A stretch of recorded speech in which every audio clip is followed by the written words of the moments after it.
Baik, terima kasih Bapak Ibu yang kami hormati, Pak Direktur. Eh, Bapak Ibu terkait eh, konsil, ini memang diatur di dalam Undang-Undang 17 tahun 2023, khususnya di pasal 268 sampai 271, yang tugasnya melakukan registrasi, baik tenaga medis dan tenaga kesehatan. Dan Bapak Ibu, saat ini ya sampai dengan per April 2024 sudah lebih dari 1.100.000 lebih ya STR seumur hidup yang sudah diproses di Konsil Kedokteran Indonesia dan Konsil Tenaga Kesehatan Indonesia. Dan untuk perizinan tenaga medis dan tenaga kesehatan juga sudah diatur di dalam Undang-Undang 17 tahun 2023 dan Surat Edaran Bapak Menteri Kesehatan per Januari 2024, di mana pada prinsipnya untuk penerbitan SIP atau Surat Izin Praktek itu cukup melampirkan persyaratan berupa STR dan tempat praktek. Sedangkan untuk perpanjangan SIP itu ditambah dengan persyaratan pemenuhan ataupun kecukupan SKP. Bapak Ibu, perizinan ini nantinya tentu diproses di pemerintah daerah ya, di Dinas Penanaman Modal dan Pelayanan Terpadu Satu Pintu. Bapak Ibu, pada prinsipnya terdapat simplifikasi persyaratan penerbitan STR dan SIP, di mana persyaratannya saat ini sudah tidak memerlukan rekomendasi dari organisasi profesi. Jadi dokumen yang dipersyaratkan itu berupa STR, tempat praktek, dan SKP untuk perpanjangan SIP. Untuk mengajukan persyaratan STR seumur hidup, itu teman-teman sejawat melampirkan persyaratan berupa ijazah dan atau sertifikat profesi dan juga sertifikat kompetensi. Selanjutnya diajukan ke konsil masing-masing ya. Nanti dapat melalui eh, aplikasi Satu Sehat SDMK. Nantinya Bapak Ibu mengisi profil terlebih dahulu, membuat profil terlebih dahulu. Selanjutnya untuk penjagaan kompetensi, tadi sudah disampaikan oleh Bapak Direktur, nanti tentu Bapak Ibu untuk perpanjangan SIP memerlukan kecukupan SKP. Untuk pengajuan SIP Bapak Ibu, ini diajukan di pemerintah daerah, tetapi nanti ada beberapa SIP yang bersifat khusus yang ditetapkan oleh Menteri. Persyaratannya adalah STR, tempat praktek, dan kecukupan SKP. Ini khusus yang perpanjangan. Bapak Ibu yang kami hormati, platform Satu Sehat SDMK ini tentu diharapkan dapat memudahkan Bapak Ibu nanti terhubung ke dalam proses registrasi, proses pemenuhan SKP, dan proses perizinan ya, karena melalui Satu Sehat SDMK ini akan terhubung ke berbagai sistem yang ada ya. Dan dalam penerbitan SIP ini Bapak Ibu ini dibagi dalam beberapa kondisi pengajuannya. Jadi Bapak Ibu sejawat sekalian ketika mengajukan SIP tentu ada yang berstatus baru lulus ya, baru lulus. Sehingga baru pertama kali mengajukan SIP. Nah, kalau baru pertama kali mengajukan SIP itu persyaratannya berupa STR dan tempat praktek. Tempat praktek ini dibuktikan nanti berupa surat keterangan tempat praktek yang Bapak Ibu dapatkan nanti dari Fasiankes ya, atau kalau tempat prakteknya berupa tempat praktek mandiri itu nanti diketahui oleh Dinas Kesehatan Kabupaten Kota setempat.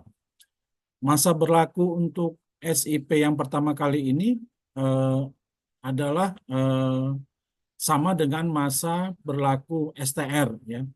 Sedangkan bagi yang sudah memiliki STR seumur hidup tentu nanti SIP-nya itu berlaku 5 tahun sejak ditetapkan.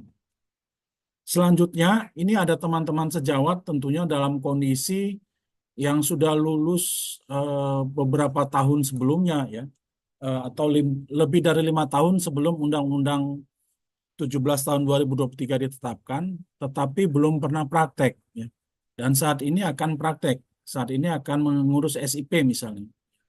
Jadi kalau lebih dari 5 tahun sejak sebelum Undang-Undang 17 tahun 2023 ini diundangkan, Bapak Ibu diberikan syarat berupa STR tempat praktek dan bukti pemenuhan kompetensi. Bukti pemenuhan kompetensi ini nanti didapatkan melalui proses uji kompetensi yang diselenggarakan di institusi penyelenggara pendidikan. Dan berikutnya Bapak Ibu, ada teman-teman sejawat yang sudah pernah memiliki SIP, ya, masa berlakunya akan habis, ya, atau sudah habis, sehingga perlu diperpanjang. Perpanjangan SIP ini tentu nanti ada persyaratan selain STR dan tempat praktek.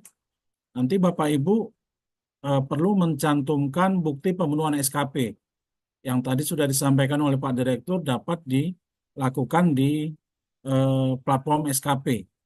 Sehingga nanti Bapak Ibu ketika mengajukan perpanjangan SIP ini dapat menggunakannya nanti setelah diterbitkan selama 5 tahun. Ya. STR yang dipersyaratkan di sini dapat berupa STR yang lama yang masih berlaku atau STR yang seumur hidup. Kemudian Bapak Ibu ada kondisi berikutnya. Kondisi berikutnya ini Bapak Ibu sudah pernah punya SIP yang pertama, ya, SIP yang pertama.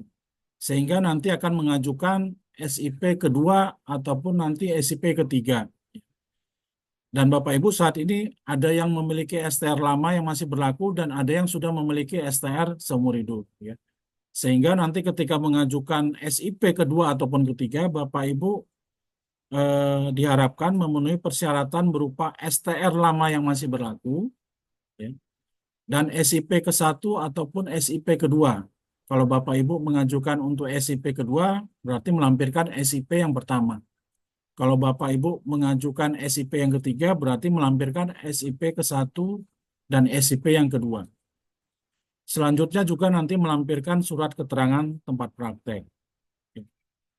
Bapak Ibu, kalau Bapak Ibu menggunakan STR lama yang masih berlaku, tentu nanti masa berlaku SIP-nya sama dengan masa berlaku STR.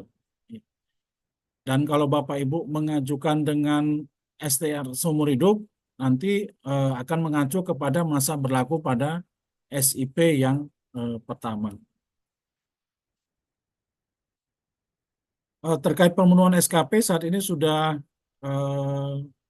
banyak yang sudah dapat mengakses Bapak Ibu, dan kita berharap nanti semuanya dapat mengakses. Pada prinsipnya saat ini dalam mengajukan SIP di pemerintahan daerah, Bapak Ibu ada mengalami beberapa kondisi.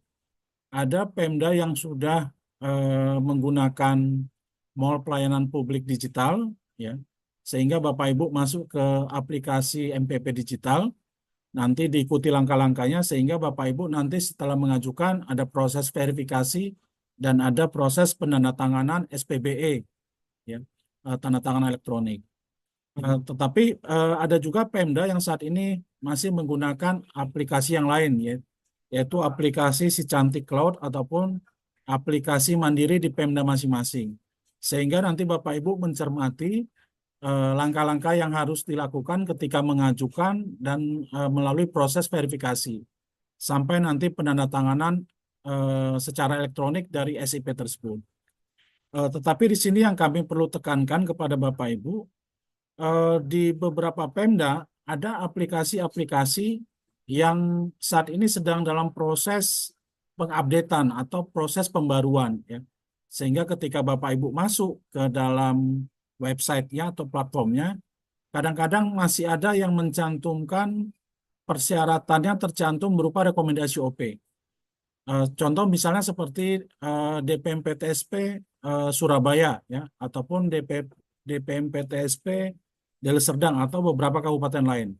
Kami harapkan Bapak Ibu cukup, ya, melewati persyaratan tersebut, ya, atau nanti bisa kalau misalnya dipersyaratkan berupa upload, ya, upload pada langkah tersebut, Bapak Ibu upload saja STR saja seperti itu, ya. Tidak perlu melampirkan rekomendasi OP, ya. Walaupun tercantum di sana ada persyaratan rekomendasi OP. Mengapa? Karena sampai saat ini beberapa kabupaten kota sedang melakukan pengupdatean terhadap sistem mereka. Bapak Ibu yang kami hormati, Di sini kami sampaikan juga ada hal-hal terkait penonaktifan sementara STR dan atau SIP. Ini dalam keadaan tertentu tentu ada Bapak Ibu yang mengetahui teman sejawatnya yang misalnya terkena sanksi administratif ya sehingga ditangguhkan STR ataupun SIP-nya. Kedepannya Bapak Ibu, selain oleh pemerintah daerah, Menteri juga dapat menerbitkan SIP dalam kondisi tertentu. Ya. Nantinya akan diterbitkan oleh Menteri, tetapi secara reguler, teman-teman sejawat, tenaga medis maupun tenaga kesehatan, penerbitan SIP-nya adalah di pemerintah daerah. Hanya yang dalam kondisi khusus, SIP-nya diterbitkan oleh Menteri. Berikut ini juga ada hal terkait surat tugas ini untuk percepatan peningkatan pelayanan medik spesialistik. Teman-teman di pemerintah daerah ada kebutuhan tertentu terhadap spesialis tertentu, ya. Sementara di sana ada keterbatasan tenaga, dapat mengajukan permohonan surat tugas ya kepada Menteri Kesehatan untuk menyelenggarakan pelayanan medik spesialistik yang lebih merata di tempat Bapak Ibu. Ini juga ada beberapa ketentuan mengenai tenaga medis dan tenaga kesehatan yang melaksanakan pelayanan yang tidak memerlukan SIP di tempat tersebut. Bapak Ibu yang kami hormati, pada slide ini Kementerian Kesehatan sudah menerbitkan surat edaran Menteri Kesehatan tanggal 12 Januari 2024, di mana pemerintah daerah dalam menyelenggarakan perizinan melaksanakannya sesuai ketentuan di surat edaran tersebut. Dan itu diperkuat dengan surat dari Mendagri kepada seluruh gubernur, bupati, wali kota di seluruh Indonesia yang mengarahkan seluruh Pemda menyelenggarakan perizinan berdasarkan Undang-Undang 17 tahun 2023 dan surat edaran Menteri nomor HK 02.01 tahun 2024 yang diterbitkan tanggal 12 Januari tahun 2024. Dan diharapkan nanti ada internalisasi di pemerintah daerah antara Dinas Penanaman Modal dan Pelayanan Terpadu Satu Pintu dan Dinas Kesehatan serta Fasiankes terkait yang ada di sana sehingga proses perizinan ini dapat berlangsung dengan baik.